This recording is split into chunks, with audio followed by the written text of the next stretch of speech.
This is a real-life nether brick block, made out of paper and magnets, and found in one of the most dangerous places in all of Minecraft, the Nether Fortress. A necessary stronghold found in another dimension that's filled with the toughest mobs and crucial items to progress the game. However, I'm gonna be crafting, constructing, and building each section of this fortress with hundreds of real Minecraft blocks to recreate this infamous area and fight one of the baddest bosses of all time. Let's roll out, boys. Now, for a while, I've been grinding these blocks out and making sure that I have enough to fully take Steve here on a journey. But while this crafting is great and all, we're still in the overworld. I'll grab the obsidian. Hey, that was fast. Oh, what's up, dog? Remember him from the trial chambers? Now let's ignite this and hit the road. The first section is called the bridge. However, this place is just a void, bruh. So using a bunch of blocks found in this dimension, I started making the terrain and put together chunks of netherrack, then placing some quartz and gold ore as well. Next up, I added a lava pool to the left, a glowstone patch, a mini basalt delta biome to the right, a flat crimson forest biome without trees, and a warped forest to match the other side. And finally, a soul sand biome. Now, why is everything so flat? This fortress is pretty chunky. But now, let's build the bridge. Okay, so the first thing you'll notice are these thick pillars made out of nether bricks. Afterwards, I connected sausages of 5 and spammed tons of them to create the walkway. Hey! Lastly, I finished it off with 1 block railings, and surprisingly, we're done. But look, even some skeletons spawned in. And piglins? Well, what you're looking at here is pretty basic because everything's made out of nether brick. Our boy is having a great time farming these mobs and absolutely conquering. Even the dog got a bone. However, because we're so high up, I hope no gas spawn. Oh, shoot! Let's cross and get to the next area before we get blasted. Whew! Let's build the crossroads. The middle of this place kind of looks like a box. It has 4 openings that look something like this, and coming out from it are 4 different bridges. It's basically the 4-way intersection of the nether. However, what makes this place special are the mob spawns. As you can see with my trusty cutting mat, I cut out a special mob, folded and glued him together, stuck a magnet or 2 to his body, and once he's alive, I added Steve's newest op to the build, the Wither skeleton. This black version of a regular skeleton is much taller, has a stone sword instead of a bow, and whenever he claps you up, he gives you an effect called Wither, which turns your hearts black and takes your health over time. What's even worse is they pull up in squads. Go get them, Steve. Wow, they only dropped coal and bones. That sucks. I thought they'd at least give something decent, but I guess we'll keep exploring. There's gotta be loot somewhere. The Stairway loot room, aka one of the 3 biggest reasons to risk your life on this adventure. Once the base is formed, which is a 10x10, I put soul sand in these 2 spots, placed a second layer on top, beefed up everything on the perimeter with walls and an entrance. And as for the middle, I put down a bulk of nether bricks and then cut out,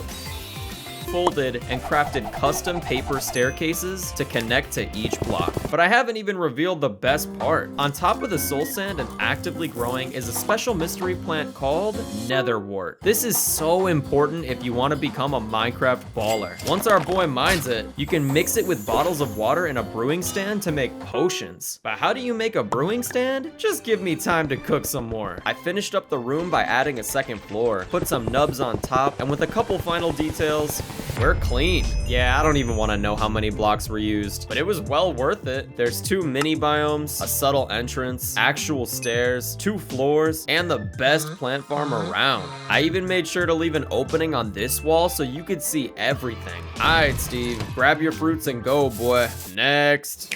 The nether brick well. Usually in most areas, the way you find loot is by finding chests, and luckily with this next area, you can. Once I finished placing all of the walls, I grabbed a lava block, made a well in the middle of the room with some stairs, and slotted it down. 5 big booms! But a new block I added is nether brick fences. Oh yeah, baby. Lastly, I crafted a fresh chest that can open and close, cut out some special items you can find, and once it's done, what do you think, Steve? Damn! In these chests, you can find gold ingots, diamonds, iron ingots, gold armor, saddles, horse armor, flint and steel, nether wart, tools, and even more. Wow. Besides that, this room is generally pretty simple. It's got some cool blocks up top and is built just like a square. But moving on to the final area, it's time to build the blaze spawner room. Honestly, it's pretty easy. It's 5 blocks wide, 13 blocks deep, and once all filled in, it's got platforms with blocks leading to the top, decorative blocks outlining this area, and most importantly, a blaze spawner. Dang, bruh. But besides crafting the blazes that spawn, which took forever to do, I had to get a little creative, but now we have 2 blazes ready to mingle. W's in the comments section, people. While I let our boy here obliterate these blazes, you can see that they drop their own rods. Aight, Mojang. Hey, yo. However, remember how I said we needed to craft a brewing stand? Well, if you take these rods and place some cobblestone, you can make one. Someone grab Mr. White. We gotta cook. But man, if only these wither skeletons could stop getting in the way. Every time Steve tries to grind, we have to kill a skeleton charging through. Ugh, come on. Wait, what? His head? Oh, wait! We gotta grind, Steve. Using a whole lot of time and absolute alpha energy, I built up a long Nether Fortress pathway in order to let our boy Steve grind out these wither skeletons. But after grinding and grinding and grinding, I only got 1 more head. Yeah, these are like a 2.5% chance to drop. But after wasting more time to the game, we finally got that 3rd head. Let's go! However, why even bother? What's the purpose? You might not like it, man, but using these heads, you're gonna have to fight the Wither. The final benefit of coming to a Nether Fortress is none other than fighting one of the hardest bosses in the game. All of the blaze rods, the nether wart, the great items lead up to an epic fight that gives you one last item. Feast your eyes on the battle arena. God, this is more blocks than the actual fortress. But Steve, to prepare you for battle, let's equip that armor you got. A sword, a bow, and without further ado, to spawn the Wither, we place 4 soul sand and slowly add each Wither skull. Good luck, bro.